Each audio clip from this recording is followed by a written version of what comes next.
Imagine, if you will, a quiet evening much like any other, where an individual, seated comfortably in their armchair, suddenly bursts into flames without any apparent external ignition source. No flamethrowers in sight, no recently discarded matchsticks, nothing but a bewildering inferno that reduces them to ashes within minutes. This is not the plot of a new horror movie, but rather an event classified under the eerie and contentious label of spontaneous human combustion. While many might consider this phenomenon a chilling bedtime story or the stuff of Victorian-era melodramas, several documented cases and fervent scientific inquiries have continued to fuel the debate around whether spontaneous human combustion is a bizarre reality or a fantastic myth. The narrative of spontaneous human combustion is as old as it is mystifying, with accounts appearing as far back as the 17th century. One of the earliest reports documented a Parisian woman in 1725 who reportedly combusted after a night of dancing and heavy drinking, a scenario causing some to ponder the flammable potentials of alcohol-soaked human bodies. Fast forward to 1951 when Mary Reeser, a Floridian grandmother, was found reduced to ashes in her apartment while her surroundings remained curiously unscathed. This event reinvigorated public and scientific interest in spontaneous human combustion, propelling a series of enigmatic investigations. What makes these historical reports haunting is not just the graphic description of the victims or the strange selectivity of the fire, but also the recurring pattern of isolation and the lack of definitive forensic evidence. Many victims of purported spontaneous human combustion have been discovered alone, with their bodies intensely burned, yet their surroundings relatively untouched by fire. This oddity has nurtured a plethora of theories ranging from divine intervention to paranormal activities, reflecting the human penchant for myth-making when faced with the inexplicable. As investigators of the past sifted through ashy remains, the tales of spontaneous human combustion wove themselves into the fabric of supernatural folklore, often overshadowing the quest for a rational explanation. Yet it was these very stories that laid the groundwork for future scientific scrutineers driven by a desire to either substantiate or debunk these baffling accounts. When it comes to spontaneous human combustion, the line between fact and flammable fiction seems as thin as a cigarette paper. Scientifically, the phenomenon poses a conundrum. How can a human body, which is largely water, ignite spontaneously without an external source of fire? Over the years, researchers have proposed various theories.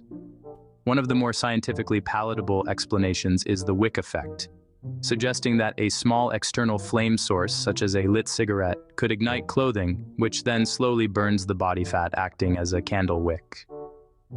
However, naysayers argue that this theory does not sufficiently explain the complete incineration of the body or the limited damage to the surroundings.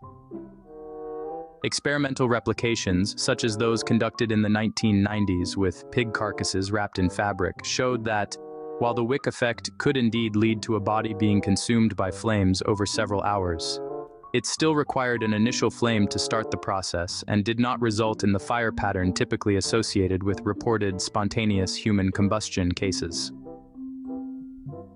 The intense heat needed for such combustion and the precise conditions under which it could occur remain hotly debated topics amongst forensic experts.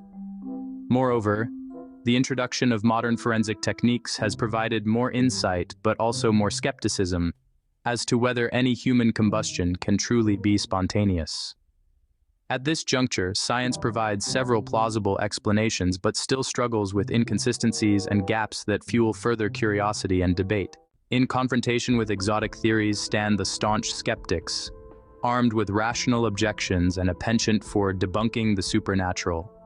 Skeptics point to various factors that they believe logically explain away spontaneous human combustion as either accidental, external ignitions misidentified, or overblown tales spurred by the human attraction to the grotesque and bizarre.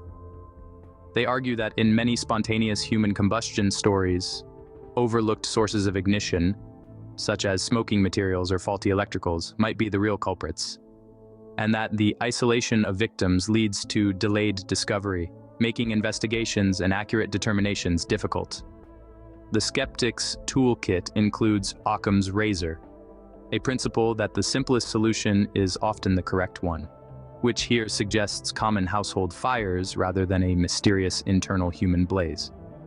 Furthermore, modern investigative techniques and better educated emergency personnel reduce the likelihood of misjudging a mundane fire for a paranormal phenomenon, thus slowly extinguishing the flames of spontaneous human combustion, a lure in popular mythology. As science advances and more rigorous analytical methods are applied, the veil of mystery that once cloaked spontaneous human combustion seems to be lifting, replaced by more mundane, albeit tragic, explanations. While spontaneous human combustion continues to capture the imagination with its blend of horror and intrigue, a closer examination reveals a territory where science and lore intersect, challenging our understanding of the natural world. Whether spontaneous human combustion is an actual phenomenon or a dramatic concoction remains a matter of perspective. Perhaps the truth lies somewhere between the ember of mystery and the cold water of skepticism, smoldering, waiting to be either rekindled or entirely doused by future discoveries. In exploring the unsettling, the unexplained, and sometimes the unlikely, we confront not only the limitations of current scientific understanding but also the boundless nature of human curiosity, a force just as potent, perhaps, as fire itself.